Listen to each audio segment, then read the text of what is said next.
thing. He's wearing that tin crown. Thanks.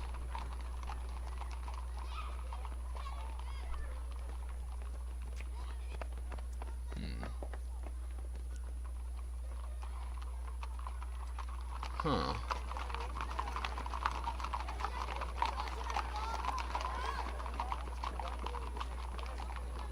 I'm pretty sure that was supposed to go differently, but let's walk further up the road and see if something else happens.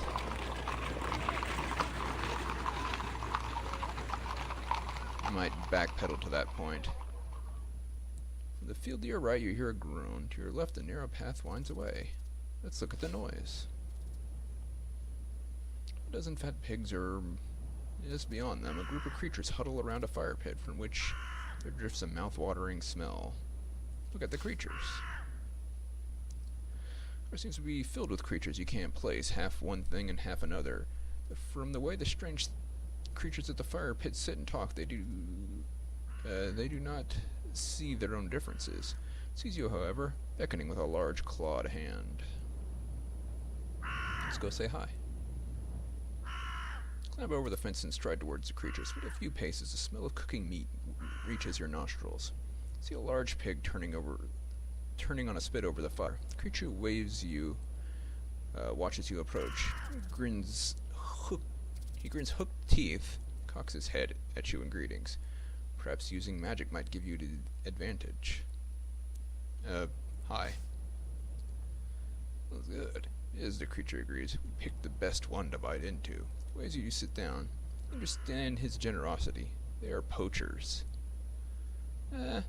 Let's have a seat.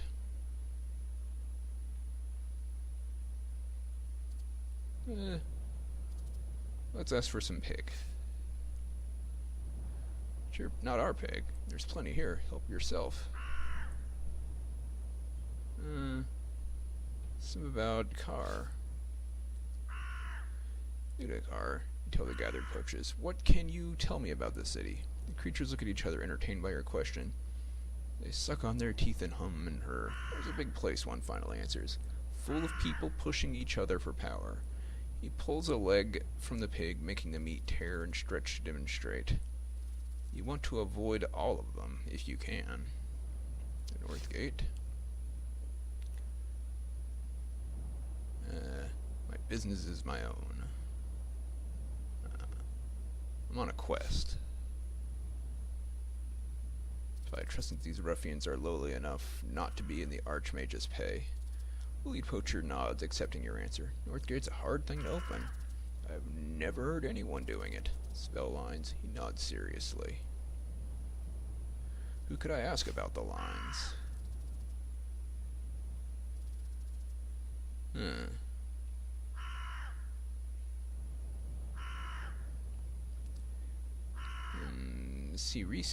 Cirici's coming back. You talk to her. Who's that? It's our treasurer.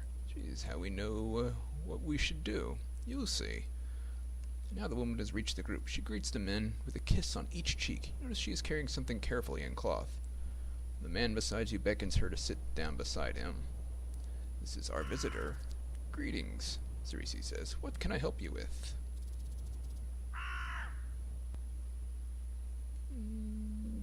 Help me how?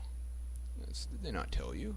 She speaks, she squats down onto her heels and places the cloth on the ground. Unwrapping it slowly, she reveals an orb of crystal. You're a fortune teller? Cirisi sees all, one of the poachers calls out. For instance, which fields will be left untended, says another with a hearty laugh. I'll hear my fortune. Cross my palm with silver. I don't need the silver sword anymore. I already used it on the Wraith. And technically I could go get it again? I'm pretty sure. If I wanted it. How about a gold piece?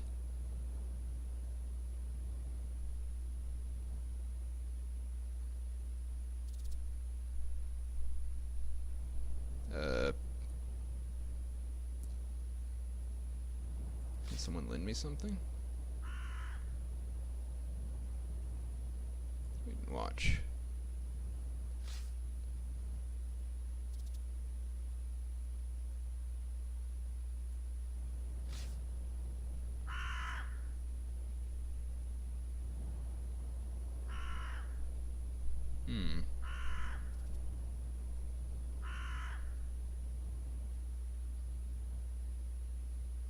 Let's offer to read her fortune.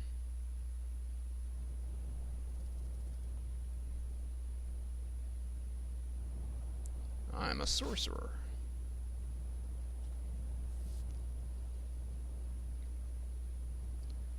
What you see for poor old Sorcery? She declares, her eyes flashing with the challenge.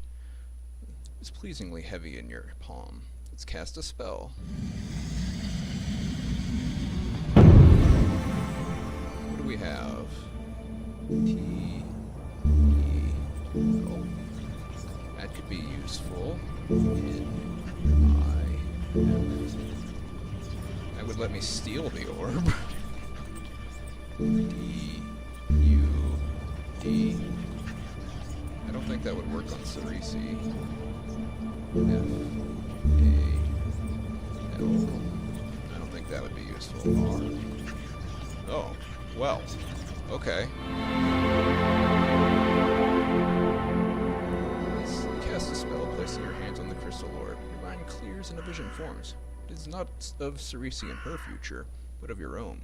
You see yourself in a low stone shrine somewhere here in the city of Kar. A man in a long white robe stands at your elbow. He is speaking. What is the answer to the question that never has been asked? Oh! I remember this. I need something to write on. This is the impossible question.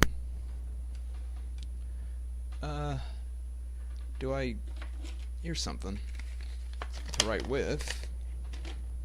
Something to write on. I'll write on this. What is it?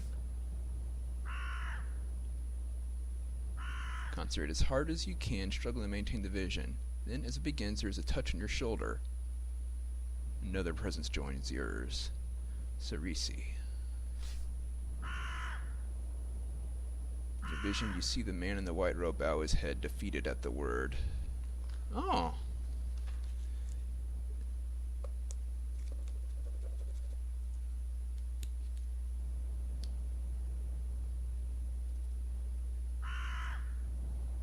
There we go. S-I-R-I-S-I. If I have to type it in, I'll have it now.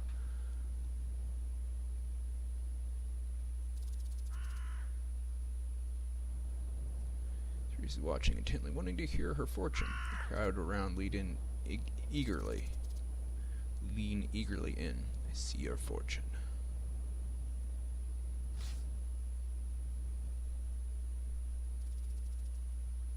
See you telling great fortunes.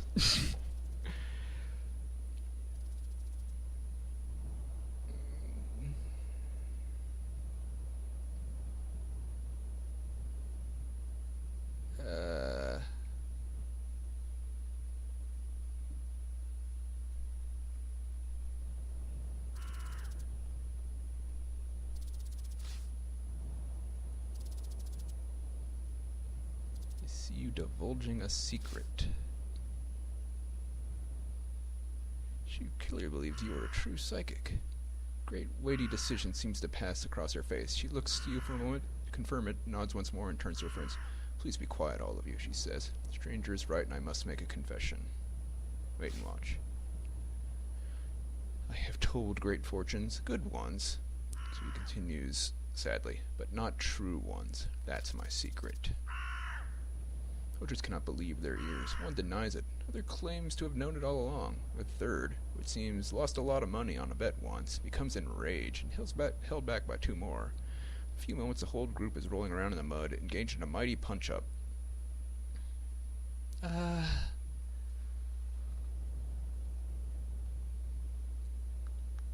don't know. That orb. I don't think I have any other way of getting a crystal orb, and seeing the future is pretty handy. Although I don't think I've ever been able to cast far before. It's not something that comes up often.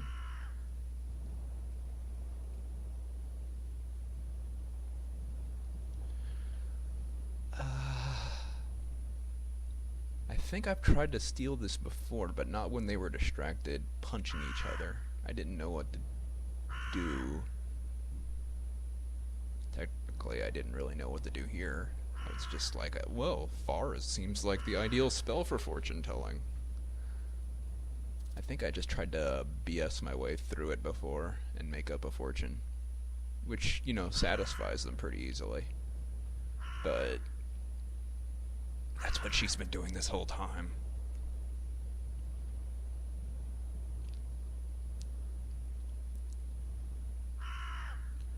Hey, wait.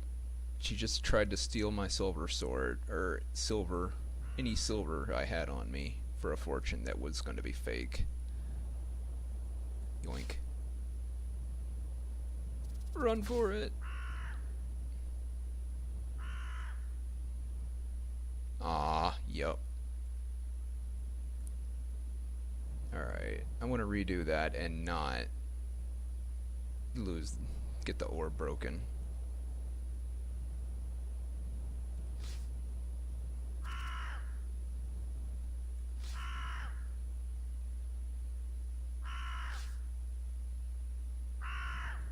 Uh-huh.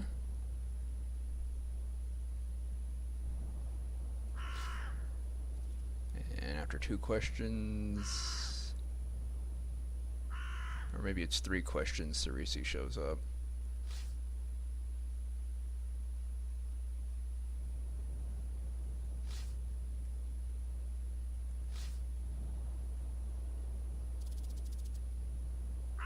Okay.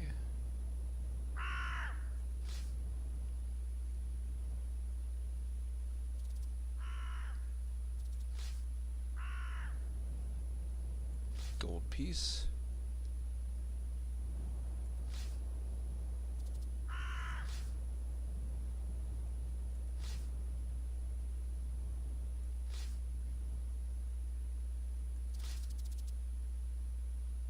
Cast a spell. Since I can't get away with the orb, might as well do the right thing.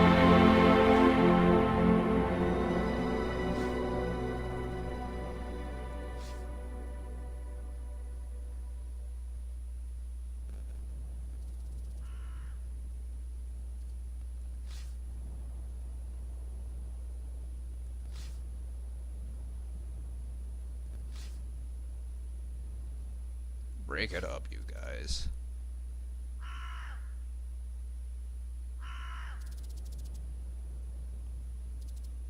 Nope. Oh well. So I think from here, now that we have that, from here we want to go there? Somewhere around here, there's the place with the impossible question.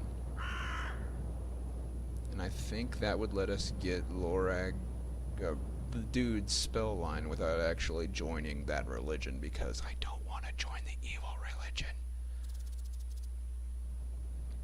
The road climbs between high fences and into open fields. A little further on you see a rock face as Carr climbs another level. At the top of this one is a line of grand houses with ornamental roofs and pillared colonnades. Look at the buildings.